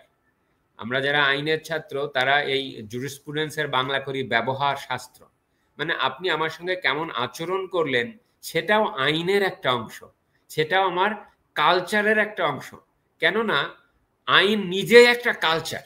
সুতরাং আমাদের সংবিধান বলেছে যে আপনি আইনটা আমার ক্ষেত্রে কেমন করে প্রয়োগ করছেন, আমাকে কেমন করে গ্রেফতার করছেন, আমাকে জেলে কোন পরিবেশে রাখছেন, আমাকে কিভাবে আপনি পুলিশ হেফাজতে রাখছেন, এই সব ব্যবহারটাও আইনের অংশ। কেননা ব্যবহারের আর একটা ভালো ইংরেজি হচ্ছে ট্রিটমেন্ট। আপনি আমাকে কেমন করে ট্রিট করছেন, ব্যবহার করছেন। এবং এখানে দেখেন যে বডির কথা আপনাকে আগের একটা অনুষ্ঠানে ইন্টারপ্রিটেশন দিয়েছিলাম, রাজবাড়ির ঘটনাটার সঙ্গে রিলেট করেন না। বাংলাদেশে যত অবিচারের ঘটনা ঘটে একে অপরের সাথে রিলেটেড। সার্বিক সমাজের যে ডিকে, ক্ষয়, তার সঙ্গে রিলেটেড। এইটা তো শুধুমাত্র বেআইনি হয়নি, এটা তো সংবিধানের যে পবিত্র অমোঘ বাণী তার সুস্পষ্ট লঙ্ঘন, এবং ক্রাইমস এগেনস্ট হিউম্যানিটি এবং সভ্যতায় অজানা সমস্ত, মানে it is unknown two known, মানে আননোন টু হিউম্যান সিভিলাইজেশন, যে আপনি মৃতদেহকে আঘাত করবেন। মরে যাবার পরও কোনো মানুষের দেহকে মিউটিলেট করা যায় না, এটা ইন্টারন্যাশনাল হিউম্যানিটেরিয়ান লতে আছে, তাই না? এটাকে কখনোই এইভাবে আঘাত করা যায় না, মিউটিলেট করা যায় না। মারা যাবার পরও মানুষের এই দৈহিক যে স্যাংটিটি, এটা এত উপরে, you cannot dare to touch it, and that is happening in current Bangladesh. Can you imagine it? এবং সরকারি দায়িত্বের লোকেরা এই বিষয়টাকে জায়েজ করার জন্য বলছে এইগুলো ছাত্রলীগের ছেলেরা করেছে। তাহলে আপনি লক্ষ্য করেন যে আগে যে ব্লেম, এই যে ব্লেম গেম, যে আর একজনকে ব্লেম দেওয়া হতো, এই ব্লেমটা সেই কালচার থেকে কি আমরা বের হতে পেরেছি? যদি না পারি তাহলে আমাদের মুক্তিটা কোথায় হবে?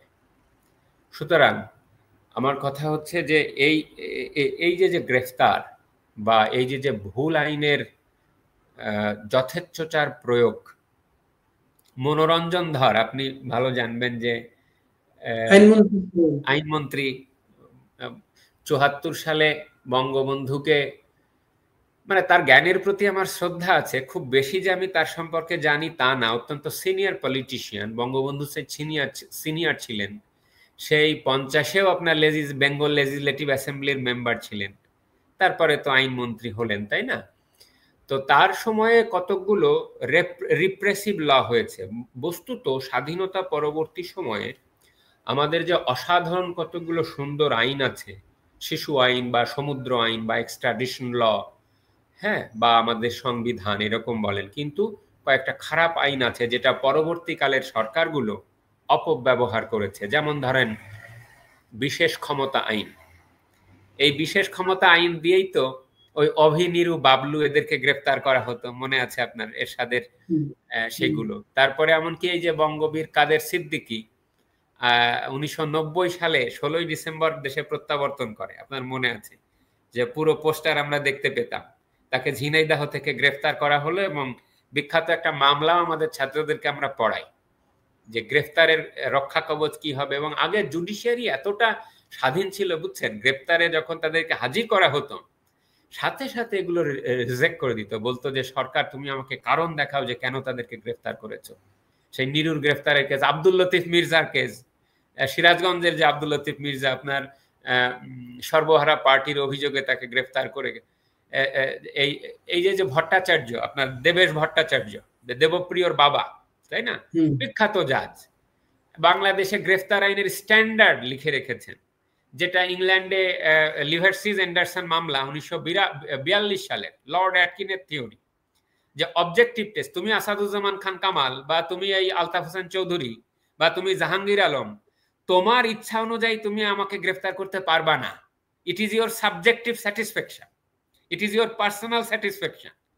কিন্তু ওই লর্ড অ্যাটকিন বলে রাখছে যে এইটা তোমার ব্যক্তিগত সন্তুষ্টি না যে তুমি আমাকে গ্রেফতার করে আইনে দিয়ে দিবা, বরং এইটা সামাজিক যে মানুষ আছে, সমাজের গড়পড়তার বিবেকবান মানুষরা আছে, তাদের মনে যদি মনে হয় যে এইটা গ্রেফতার হওয়ার যোগ্য, তবেই তুমি একজন মানুষকে গ্রেফতার করতে পারবা, এইটা হবে স্ট্যান্ডার্ড।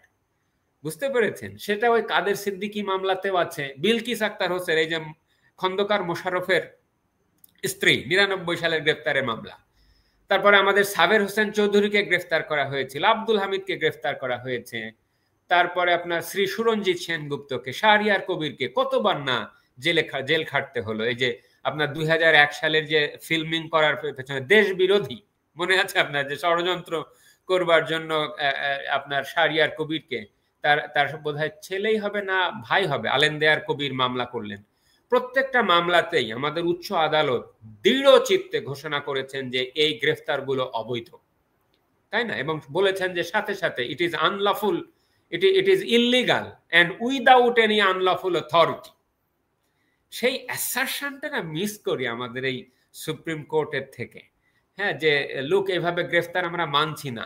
জুডিশিয়ারির কাজটা কি জানেন? জুডিশিয়ারির কাজটা হলো সরকারের স্বেচ্ছাচারমূলক আচরণের উপরে একটা কি একটা সেফগার্ড আরোপ করা, যাতে সতর্ক থাকে যে এই খবরদার, we have an weapon in our hand, আমাদের হাতে কিন্তু অস্ত্র আছে। উইপন কি? Habeas corpus. উইপন কি? আমাদের অন্যান্য যে সকল রিট আছে, জুরিসডিকশনস আছে, সেইগুলো আমরা ব্যবহার করব। কিন্তু এই গ্রেফতার চর্চার কথা আমি পাশাপাশি আপনাকে বলছিলাম যে এইভাবে যে আইনকে অপব্যবহার করে গ্রেফতার করা হয় এবং নানান নামে, পাবলিক সেফটি অ্যাক্টে একসময় অপব্যবহার করা হতো। আপনার মনে আছে যে পাবলিক সেফটি অ্যাক্ট রাষ্ট্রপতি শাহাবুদ্দিন স্বাক্ষর করতে চায় নাই। আওয়ামী লীগের আমলে এই চর্চাটাও তো ছিল রে ভাই।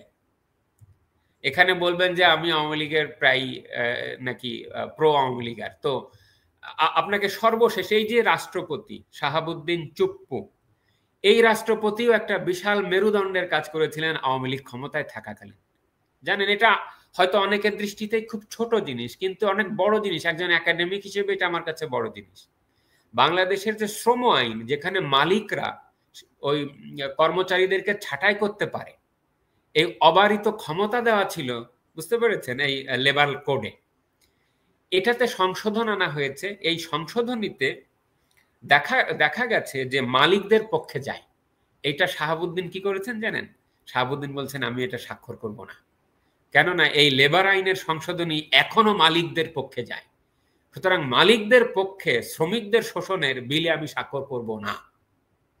হি ডেয়ার টু নট সাইন দি বিল, এবং সরকারের কাছে ফেরত পাঠিয়ে সেই বিলকে আপনার সেটা সংশোধন করতে বাধ্য করেছিল। আমি চর্চার কথা বলছি।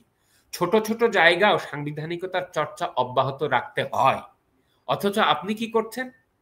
আপনি করছেন যে আইনটা ব্যবহার করা হয়নি, যে আইনটা আল কায়েদার প্রেক্ষাপটে করা, যে আইনটা হিজবুত তাহরিরের প্রেক্ষাপটে করা, যে আইনটা জেএমবি কে রোধ করবার জন্য করা, যে আইনটা বাংলাদেশকে যে সন্ত্রাসীর ক্ষেত্র হিসেবে ব্যবহার করতে না পারে সেই জন্য করা, তাই না? এবং ইন্টারন্যাশনাল টেরোরিজম ল এবং transnational nature of criminal offence, এটাকে রোধ করবার জন্য শেখ হাসিনা সুন্দর করে এই আইনটা করেছিলেন। 2009-এর অন্যান্য right two information, human rights act, তারপরে কনজিউমার প্রোটেকশন অ্যাক্ট, এত সুন্দর সুন্দর আইন, এটাও করেছিলেন। আপনি কি শুনেছেন যে এটার অপব্যবহার হয়েছে? বাড়ি ভাই, আপনি শুনেছেন? অথচ এরা কি করলো? এরা আপনার আওয়ামী লীগকে ব্যান করার জন্য সন্ত্রাসী আইনটা ব্যবহার করলো। আইনটা কোন ক্ষেত্রে বানানো হয়েছিল আর ব্যবহার করা হচ্ছে কোথায়, আপনি চিন্তা করেন। তো এই জন্য খারাপ আইন, আমরা এরকম বলি যে ভালো জাজের হাতে, এখানে আপনি সরকারকেও নিয়ে আসেন, সভরেন অথরিটি, ভালো অথরিটির হাতে খারাপ আইনও গান গায়, আর খারাপ সরকারের হাতে ভালো আইনও অপব্যবহৃত হতে পারে। আমি জাস্ট আর একটা উদাহরণ দিই, আপনার যদি সময় থাকে। উদাহরণটা হলো বঙ্গবন্ধুর সময়ে 4th অ্যামেন্ডমেন্ট করা হয়েছিল, আপনি জানেন, এবং 4th অ্যামেন্ডমেন্টটা নানান কারণে সমালোচিত। বাক স্বাধীনতা রুদ্ধ করা হয়েছে 4টা পত্রিকা রেখে নাকি, ওর ইন্টারপ্রিটেশন হয়, ধরলাম যে সংকুচিত হয়েছে, বুঝলাম, মাহমুদুর রহমানরা বলে বা অন্যান্যরা বলে, বুঝলাম। আর একটা কি, যে হাইকোর্টের বিচারপতিদের যে অপসারণের ক্ষমতা, এইটা আপনার পার্লামেন্টের হাত থেকে বঙ্গবন্ধু নিজের হাতে নিয়ে নিয়েছিলেন 4th অ্যামেন্ডমেন্টে। কথাটা ছিল এরকম, আগে কথা ছিল যে কোনো বিচারপতিকে অপসারণ করতে পার্লামেন্টের মাধ্যমে করতে হবে। এটা আপনার আনিসুল হক থাকতে আবার পুনরায় উদ্ধার করা হয়েছিল, কিন্তু ইন বিটুইন জিয়ার সময় চলে গিয়েছিল সুপ্রিম জুডিশিয়াল কাউন্সিলের হাতে। কিন্তু বঙ্গবন্ধুর সময় যেটা হলো, সেখানে লেখা হলো যে একজন বিচারপতিকে to the satisfaction of the প্রেসিডেন্টের সন্তুষ্টিক্রমে তাকে অপসারণ করা যাবে, এই কথা লেখা ছিল। কিন্তু আপনি কি আমাকে উদাহরণ দিতে পারবেন যে বঙ্গবন্ধু কোনো বিচারপতিকে অপসারণ করেছেন? Can you show me a single example? Never. তার কারণ হচ্ছে কি, বঙ্গবন্ধু আজীবন এই সংসদীয় গণতন্ত্রের পূজারী, আজীবন গণতন্ত্রের পূজারী, আমরা তাকে বুঝতে পারিনি, তাকে বাধ্য হয়ে সাময়িক আপনার রাষ্ট্রপতি ব্যবস্থায় যেতে হয়েছিল, এবং তিনি সেটা 25শে জানুয়ারির ভাষণে সেটা বলেছিলেন। কেউ তো কোনোদিন এটা শোনেও না, বাকশালে যে ভাষণ দেওয়া আছে কোনোদিন শোনেও না, বা ওই 25শে ডিসেম্বর তারিখে সোহরাওয়ার্দী উদ্যানের যে ভাষণ সেটা তো কেউ শোনে না। এটা তো ইউটিউবে আছে রে ভাই, কেন শোনা যায় না? তো পরে দেখা গেল যে আপনার যখন জিয়া ক্ষমতায় আসলো, এরশাদ ক্ষমতায় আসলো, আপনার অনেক বিচারপতিকে যখন তারা নিজেরা চেঞ্জ করলো, তারা নিজেরা কিন্তু সেই বিচারপতিদেরকে অপসারণ করেছে, অথবা বিচারপতি থেকে নিজেদের মতন করে রায় দিতে বাধ্য করেছে। এই যে 77 সালের আপনি উদাহরণ দিলেন, একজন বিচারপতি আপনি দেখাতে পারবেন না যে যারা বলেছে সংবিধান উপরে, সামরিক শাসনের উপরে। জাস্টিস রুহুল ইসলামের নাম করতে পারি, হালিমা খাতুন মামলায় বলছে যে কি বাজে একটা রায়, বলছে যে সামরিক শাসন নাকি আমাদের সংবিধানের উপরে, জিয়াকে সন্তুষ্ট করবার জন্য রায় দেওয়া। এমনকি এই যে জাস্টিস FKM মুনিম, আমাদের বাংলাদেশে যত চিফ জাস্টিস এসছে তার মধ্যে সবচেয়ে দীর্ঘমেয়াদের চিফ জাস্টিস, এরশাদের সময়ও ছিল মুনিম, মনে আছে আপনার? এবং যখন justice Badrul Haider Chowdhury chief justice ছিলেন, মুনিম সরে গেল, তখন এই জাস্টিস FKM মুনিমও কিন্তু সামরিক সরকারের বিরুদ্ধে কখনো রায় দেয় নাই। অথচ এরশাদ সরকার জাস্টিস মুনিমকে ICJ-তে পর্যন্ত নমিনেশন দিয়েছিল, যে তারা আন্তর্জাতিক আদালতের বিচারের পদে দাঁড়িয়েছিল। হ্যাঁ, তো তখন এরশাদের সময় জাস্টিস KM সোভানকে স্যাক করা হয়েছে অন এ ফাইন মর্নিং। তিনি যেহেতু জাস্টিস সোভান আপনার হাজী জয়নাল আবেদিন মামলায় রায় দিয়েছিলেন যে না, সামরিক আইন কখনোই সংবিধানের উপরে স্থান পেতে পারে না, কারণ সামরিক আইন হচ্ছে একটা মিসনোমার, এটা একটা আইন তো প্রশ্নই ওঠে না, এটা হচ্ছে এক ধরনের ভ্রান্তি, এক ধরনের ক্ষয়িষ্ণু আইন বিজ্ঞানের অংশ। সেই আপনার অংশের আমরা হচ্ছি, সেই আইনি ঐতিহ্যের হচ্ছে আমরা অংশীদার। এখন যেভাবে এই চর্চাটা ভুল শাসকদের কাছে, অপ্রেসিভ শাসকদের হাতে আইন অপব্যবহৃত হতে থাকে, সুতরাং এই সরকারও কিন্তু সামরিক সরকারদের আচরণ, সে আচরণকে ছাড়িয়ে গেছে আইনগুলো অপপ্রয়োগ করার ক্ষেত্রে। মাসুম বিল্লাহ, এই আপনি বাংলাদেশ যখন ছিলেন, টকশোগুলোতে যখন যেতেন, তখনই কিন্তু সব প্রোগ্রামগুলা ভারসাম্যের চেষ্টা করা হতো। আওয়ামী লীগ থেকে মুখকে, বিএনপি থেকে মুখকে, এভাবে আনা হতো। এখন নাই, আর সবাই একই রকম কথাবার্তা বলে। দু একজন যারা ছিলেন, কলিমুল্লাহকে অ্যারেস্ট করা হয়েছে, আবু আলমকে অ্যারেস্ট করা হলো, আমি আর মামুই এখন টকশো হবে সব জায়গায়।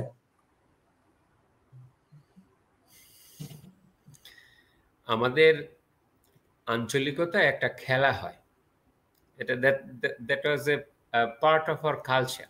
আমি জানি না এটা আপনার অঞ্চলে ছিল কিনা। খেলাটার শিরোনাম হলো এতিচোর বেতিচোর। একটা সার্কেল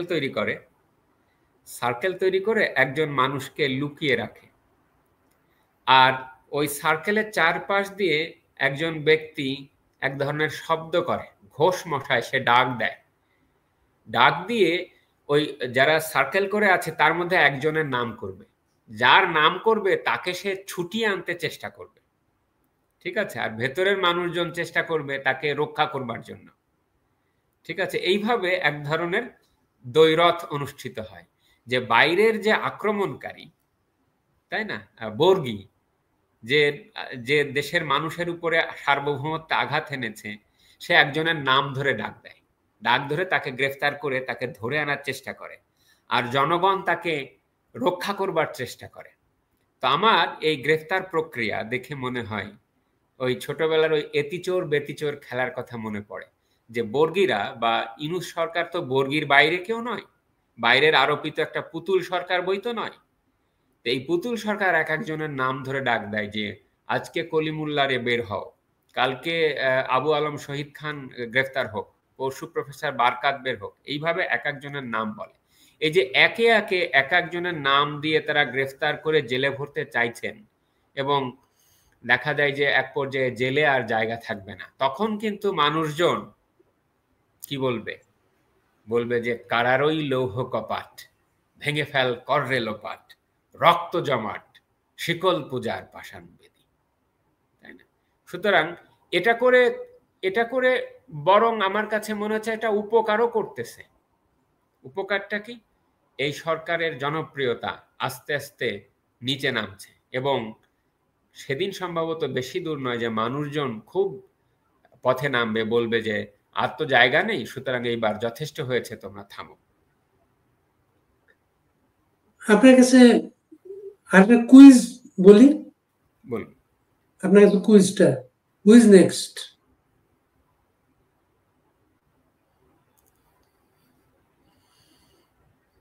গোলাম মাওলা রানী বা মাসুদ কামাল, তাই না? কারণ এমন দেখবে যে যাদেরকেই গ্রেফতার করবে, যার মানুষজন অতটা আচ্ছা আরেকটু থামাই মাসুম বললাম, তাহলে এই গভর্নমেন্টটা বলতেছে ফেব্রুয়ারি ইলেকশন চলে যাবেন, তার তো এগুলো করার দরকার নেই। আইন উপদেষ্টা বিএনপির প্রতি দুর্বল, ইলেকশন হলে বিএনপির একটা সম্ভাবনা আছে। বিএনপির জন্য কি এই কাজগুলো করা হচ্ছে? না, আমার কাছে মনে হয় যে তাস লন্ডনে তারেক জিয়া এবং প্রফেসর ইউনূসের সাথে আলাপের পুরো সারবত্তা আমরা জানি না ভাই। এটা এখনো ট্রায়াল অ্যান্ড এরর পদ্ধতিতে আছে। আমার কাছে মনে হয় গিভ অ্যান্ড টেক, এখানে এখনো দর কষাকষির জায়গাটা এখনো অপরিশীলিত, এখনো ঠিক হয় নাই। নাম্বার ওয়ান, অগাস্ট জুলাইয়ের ইন্ডেমনিটি নিয়ে আনেছে, ছাত্র নেতারা নিয়ে আনেছে না? কিন্তু ওরা এখনো নিশ্চিত হতে পারছে না যে আমরা ইন্ডেমনিটিটা সঠিকভাবে পাইছি কিনা, নাম্বার ওয়ান। নাম্বার টু হলো এই যে আসিফ নজরুল বা রিজওয়ানা পারা বা শারমিন মুর্শেদরা বা ধরেন এই ফরহাদ মাজারের স্ত্রী ফরিদা আক্তার অথবা শারমিন মুর্শিদ, যারাই ধরেন, এদের কি আপনার ইমিউনিটি দরকার?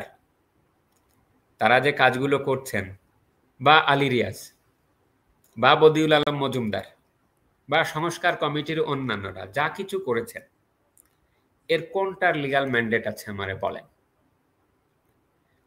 সুতরাং তাদের রক্ষা কবচ দরকার, ইমিউনিটি দরকার। এই ইমিউনিটিটা কে দেবে? ভবিষ্যৎ যে সরকার আসার সম্ভাবনা আছে সে দেবে। এখন সে যদি দেবে, সেই দেওয়াটা সম্ভাব্য ধরেন বিএনপি যদি নির্বাচন হয়, আমি জানি না।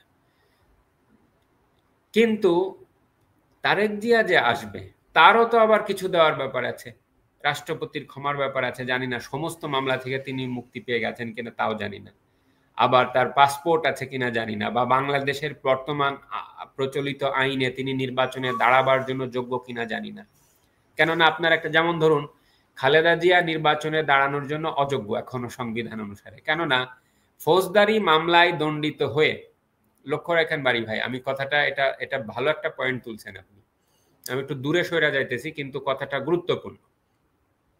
সেটা হলো, ধরেন তারেক জিয়া সব মামলাতে খালাস পেয়ে যাইতেছে না, যে 21 আগস্টে কিছু হয় নাই বা অমুক মামলায় এই সবকিছু, এই খালাস পেয়ে যাবার পরও তারা নির্বাচনে দাঁড়ানোর যোগ্য না। কেন যোগ্য না বলেন তো? যোগ্য না এই কারণে যে আমাদের সংবিধানের ৬৬ নম্বর অনুচ্ছেদে বলা আছে যে ফৌজদারি মামলায় দণ্ডিত হয়ে, কোন ফৌজদারি মামলা? যে মামলায় নৈতিক স্খলন জনিত ফৌজদারি মামলা এবং যার অনন্য শাস্তি ২ বছর, তো এর প্রত্যেকটা শাস্তি ২ বছরের বেশি, সুতরাং এটা কোয়ালিফাই করে। সুতরাং এই ধরনের ব্যক্তি শাস্তি খাটার পরে ৫ বছর না যাওয়া অবধি নির্বাচনে দাঁড়ানোর যোগ্য না। তাহলে আপনি যদি আজকে সমস্ত মামলা থেকে খালাসও পেয়েও যান, কালকে এসে আপনি নির্বাচনে দাঁড়ানোর যোগ্য না, তাহলে আপনাকে কি করতে হবে? সম্ভবত রাষ্ট্রপতিকে দিয়া মাফ করায় আনতে হবে।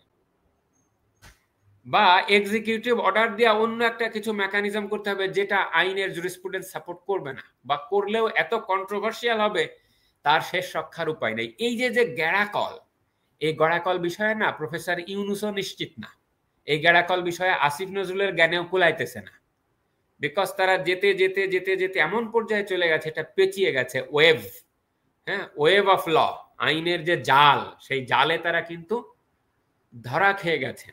তো সেরকম অবস্থা হবে যে একটা ধাঁধার মতন বলতে হবে যে বিএনপি এরা এমন কিন্তু একটা ঘোষণা দিয়ে রেখেছে, বিএনপি হ্যাঁ বিএনপির ঘোষণা রেখেছে যে নির্বাচনে তারা জিতলে বেগম জিয়া ইলেকশন করবেন এবং নির্বাচনে জিতলে তারেক রহমান প্রাইম মিনিস্টার হবেন। ধরেন হলো, আমি আরো একটু দূরবর্তীর কথা বলছি, এই যে যে ডিলিংস গুলো হচ্ছে এর প্রত্যেকটাই আইনে অগ্রহণযোগ্য হবে, কথাটা বুঝেন। সুতরাং এই যে যে ইমিউনিটি দেওয়া হবে বা যোগ্য অযোগ্যর নিরিখ বিচার করা হবে, বা ইউনূস সরকারের যত ম্যান্ডেটেড কাজ আছে প্রত্যেকটার জুরিসপ্রুডেন্সিয়াল কোয়েশ্চেন হবে, যদি কোয়েশ্চেন হয় সবগুলো অবৈধতার নিরিখে এটা আবার অবৈধ বলে গণ্য হবে, তাহলে আপনি আপনার শেষটা কোথায়? এরা এই এই জায়গাটা না এখনো ট্রেস আউট করতে পারে নাই। যেহেতু ট্রেস আউট করতে পারে নাই, সেই জন্য ফেব্রুয়ারির নির্বাচনের ডেট তারা ভালোভাবে স্বীকার যেতে চাইছেন না, অথবা এমন একটা পরিস্থিতি ক্রিয়েট করতে চাইছেন তারা তখন বলতে পারবেন যে আমি তো আসছিলাম, আমি এত ভালো মানুষ, আমার তো মেলা কাজ পড়ে আছে, তোমরা জোর করে নিয়ে আসছিলে, সুতরাং আমি চলে গেলাম। এই জন্য সালাউদ্দিন আহমেদ বা অন্যরা বা এই জাস্টিস রেফাত আহমেদকে দিয়া আরো অনেক ফর্মুলা তারা খাটাইতে চাইতেছে। আপনি খেয়াল করে দেখেন যে অ্যাটর্নি জেনারেল বলছে আপনারা কিন্তু রাজপথ থেকে নিয়োগপ্রাপ্ত হয়েছেন, সুতরাং জাস্টিস খায়রুল হকের রায়ের বিরুদ্ধে যে রিভিউ তারা শুনতেছে, অগাস্ট মাসে তারা যদি আবার তত্ত্বাবধায়ক সরকারকে বৈধতা দেয়, তাহলে তো আপনার ওই রেফাতকে তারা চিফ অ্যাডভাইস করতে পারেন। যদি করতে পারেন তাহলে ওই সরকারের আগে আবার দু একটা সরকার চলে আসে কিনা আপনি লক্ষ্য করেন না। সো আপনি আরো অনেক কিছু দেখতে পাবেন, আপনি শুধু যেটা অপেক্ষা। বিএনপি আসাদুজ্জামান রিপন বলেছেন নির্বাচনের আগে আগে আরো দু একটা সরকার আসতে অমূলক পারে। কথা বলেননি, অমূলক কথা বলেননি। আমি আপনাকে জাস্ট একটা গল্প বলি, গল্প বললে দর্শকরা ভালো শুনবে। সেটা হচ্ছে এক ব্যক্তি একটা মাথার খুলি পেয়েছে, তো খুলিতে লেখা আছে যে আরো কিছু আছে। তখন ওই লোক আউট অফ কিউরিয়াসিটি বলছে যে কি রে, খুলি হয়ে গেছে তারপরেও লেখা যে আরো কিছু আছে, ব্যাপারটা কি? তো নিয়ে বাড়িতে নিয়ে আপনার একটা পাত্রের ভেতরে আটকিয়ে রেখেছে, প্রতিদিন দেখে বের করে। তো তার স্ত্রী আবার খেয়াল করেছে যে কি দেখে এই লোক, তো দেখে যে একটা মাথার খুলি, মাথার খুলির উপরে লেখা আরো কিছু আছে। তো ওই তার ঘরের স্ত্রী রাগ করে ঢেকি আছে না, ঢেকিতে গিয়ে পার দিয়ে ওটাকে একেবারে টুকরো টুকরো করে ফেলেছে। তখন ওই ভদ্রলোক বাড়িতে ঢোকার সময় দেখে যে তার স্ত্রী এটা করছে, তখন বলছে কি করো? তো বলছে যে তুমি এই যে কোথায় থেকে খুলি নিয়ে আসছিলা, ওইটাই যে আজকে একদম চূর্ণ করে দিলাম। তখন ওই লোক হেসে দিয়ে বলছে যে এবার বুঝতে পারছি যে কি লেখা ছিল, কি মাথায় ছিল, যে আরো কিছু আছে মানে হচ্ছে এটা টুকরো টুকরো হওয়াটা বাকি ছিল। তা আপনি দেখুন না জানুয়ারি আসতে আসতে আর কি কি মাথায় আছে, এটা আরো কিছু আছে। মাসুম বিল্লাহ, আমরা খুব মন্ত্রমুগ্ধের মতো আপনার কথা শুনি, আজকেও শুনলাম।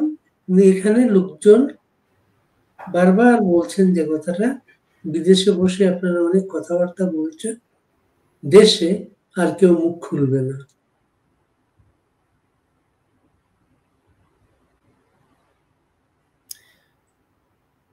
সাইলেন্সেরও ভাষা আছে, আপনি দেখবেন যে সাইলেন্স একসময় কিভাবে দৈরার মতন ফুসা ওঠে,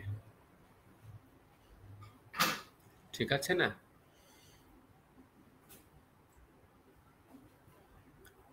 ইউনেস্কে সেটে ফেস করতে হবে। জীবন থেকে নেয়াতে আছে না, জীবন থেকে নেয়াতে আনোয়ার হোসেন যে ওইটা জেলের মধ্যে আপনার দৃশ্যটা খেয়াল আছে কিনা, রাজ্জাক আছেন, রাজ্জাককে পরে জেলে আনা হয়েছে এবং জেলের ওরা অলরেডি আপনার ওই কারারই লৌহ কপাট গানটা গাইছে। তখন রাজ্জাকের সাথে বলছে যে ফারুক তুই, আমার দেখা অন্যতম সেরা একটা দৃশ্য যে তুই। তখন আনোয়ার হোসেন বলছেন যে উদয়ের পথে শুনিকার বাণী, ভয় নাই ওরে ভয় নাই, নিঃশেষে প্রাণ যে করিবে দান, ক্ষয় নাই তাই ক্ষয় নাই, ক্ষয় নাই তার ক্ষয় নাই। তো সেটাই তার বাংলাদেশে যারা অনফিল্ডে আছে তাদের এটা বুঝি। আমরা বাইরে থেকে বলছি, এটারও একটা গুরুত্ব আছে। গুরুত্বটা কি? পৃথিবী আজকে ছোট, এবং এই কথাটা বললেই না মানুষজন জানতে পারবে, এনলাইটেন্ড হবে। ক্ষমতায়নের জায়গাটা তখনই শুরু হয়। কখন জনগণের ক্ষমতায়ন শুরু হয়? যখন মানুষ টের পেতে থাকে, মানুষ যখন জানতে পারে। এই টের পেতে থাকবে যখন মানুষজন, তখন বুঝবেন যে এই ধরনের অত্যাচারমূলক সরকারের খুব বেশি সময় নাই। সেটাই হচ্ছে মনে হচ্ছে। অনেক ধন্যবাদ মাসুম বিল্লাহ, এতক্ষণ যারা শুনলেন সবাইকে ধন্যবাদ। মাসুম বিল্লাহ, আর কিছু যদি বলেন আপনার দর্শকদের উদ্দেশ্যে, শেষ করব। আপনাকেও ধন্যবাদ। দর্শকদের উদ্দেশ্যে একটাই কথা যে আমরা আর কতটুকুন পারি, তাই না? কিন্তু সংগ্রাম চলুক, চলতে থাকুক। আমরা চাই এই বাংলাদেশটা আমাদের সাধনার ধন। রক্ত দিয়ে লেখা সংবিধান, রক্ত দিয়ে লেখা দেশ। এই দেশের স্বাধীনতা, সার্বভৌমত্ব রক্ষার দায়িত্ব আমাদের সবার। জনগণের ক্ষমতা জনগণ অনুশীলন করুক। নগর কেন্দ্রিক কয়েকজন এলিট মানুষ এই ক্ষমতাটাকে কুক্ষিগত না করে রাখুক। আমাদের দেশের শ্রমজীবী মানুষ, কৃষক, শ্রমিক, মেহনতি মানুষ আবার তারা তাদের ক্ষমতাটা অনুশীলন করুক। আমরা চাই বাংলাদেশটা আবার সুন্দরভাবে চলুক, মানুষ গান গাক, তাই না? নদী বয়ে চলুক, পাখি তার গানটা গাক, তাই না? শিশু হাসুক। আমাদের মধ্যে যে ভয়ের সংস্কৃতি তৈরি হয়েছে সেটা দূর হোক। এগুলোই তো আমাদের সবার চাওয়া। আমরা ঘৃণা বিদ্বেষ না ছড়াই, যতটুকুন পারি সৌহার্দ্যের পরিবেশ বজায় রাখি, মানুষকে রেসপেক্ট করতে শিখি, নিজেদের ভাষা দিয়ে অন্যকে ঘৃণা না করি। ঘৃণার চর্চা কখনোই একটা সমাজের জন্য কল্যাণ বয়ে আনতে পারে না। আর যে কোনো মানুষের সম্পর্কে যে কোনো ধরনের কথা না বলে দিই, একটু বিবেচনা করে অন্যের সম্পর্কে জেনে তবেই আমরা কথা বলি। আমরা যদি সঠিক ভাষা না জানতে পারি তাহলে সুষ্ঠু সুন্দর জাতি গঠনের অধিকার আমাদের নাই। একটা রাজনৈতিক সমাজ বিনির্মাণের অধিকার আমাদের নাই। রাজনীতিবিদদের প্রতি আমাদের অনেক অভিযোগ থাকতে পারে, কিন্তু তাদের প্রতি আস্থা হারাবার কোনো সুযোগ আমাদের নাই। আমাদের নিজেদের মধ্য থেকেই আবার একজন সুন্দর মানুষ নেতৃত্বে আসুক, বা তারাই আমাদের আবার নেতৃত্ব দিক, বা আবার এখানে আইনের শাসন প্রতিষ্ঠিত হোক, সেটাই আমরা চাই। অনেক ধন্যবাদ মাসুম বিল্লাহ। ফ্রান্সে আপনি যে জায়গায় বসে কথা বলছেন, আপনার পাশ দিয়ে ভেপু বাজিয়ে কোনো অ্যাম্বুলেন্স অথবা পুলিশের গাড়ি এর শব্দ আমরা শুনলাম। আমাদের মানুষ, দেশের মানুষ, তাদের জন্য শান্তি কামনা করি। সবাই নিরাপদে থাকবেন।